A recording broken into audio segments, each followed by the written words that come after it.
तो जावा memory structure जो होता है, पहले हम जैसे ही कोई प्रोग्राम एग्जीक्यूट करते हैं उसके डेटा एरियाज बन जाते हैं हीप पे।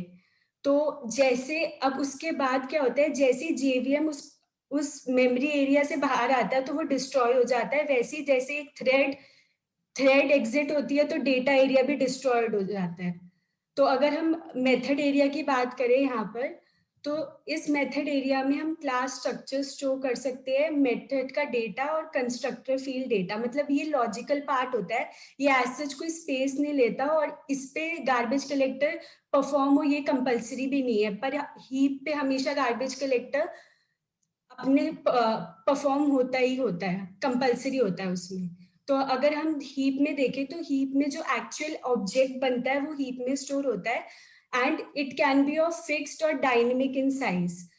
हमारी जो हीप बनती है वो फिक्स भी हो सकती है और जैसे ही हम किसी ऑब्जेक्ट को क्रिएट करते हैं उसका जो इंस्टेंस होता है वो हीप में जाके सेव हो जाता है और जो उस ऑब्जेक्ट का रेफरेंस होता है वो एक स्टैक में जाके स्टोर हो जाता है।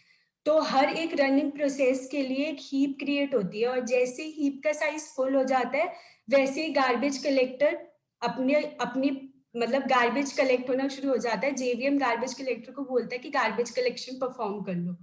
अगर हम इसमें इस एग्जांपल में देखें, जो एसटीआर है वो रेफरेंस है, वो जाके हमारे स्टैक में स्टोर हो जाएगा और इसका जो ऑब्जेक्ट है वो जाके हीप इंस्टेंस है वो हीप में जाके स्टोर हो जाएगा। जो हीप है, हीप भी दो पार्ट्स में डिवाइड हो जाती है। हीप की मेमोरी एक होती है यंग जनरेशन और एक होती है ओल्ड जनरेशन। जैसे यंग जनरेशन में एडन मेमोरी होती है और दो सर्वाइवर होते हैं, एक सर्वाइवर 1 और एक सर्वाइवर 0। तो जैसे ही कोई ऑब्जेक्ट क्रिएट होता है वो एडन मेमोरी में चला जाता है और जैसे ही एडन मेमोरी की स्पेस फुल हो जाती है उसके बाद हम माइनर गार्बेज कलेक्टर चलाते हैं जो सर्वाइवर 1 में मूव कर देता है। उसके बाद इसमें इसमें क्या होता है कि एक बारी में एक सर्वाइवर खाली होना चाहिए। तो हम माइनर गार्बेज कलेक्टर का ये परफॉर्म करता है कि एक बारी में वो एक सर्वाइवर को खाली कर देता है और इसके बाद जितने भी ऑब्जेक्ट्स हैं, जो ऑब्जेक्ट बहुत बार जिन पे माइनर गार्बेज कलेक्टर परफॉर्म हो जाता है और वो सरवाइव कर जाते हैं, उनको हम ओल्ड जनरेशन में भेज देते हैं।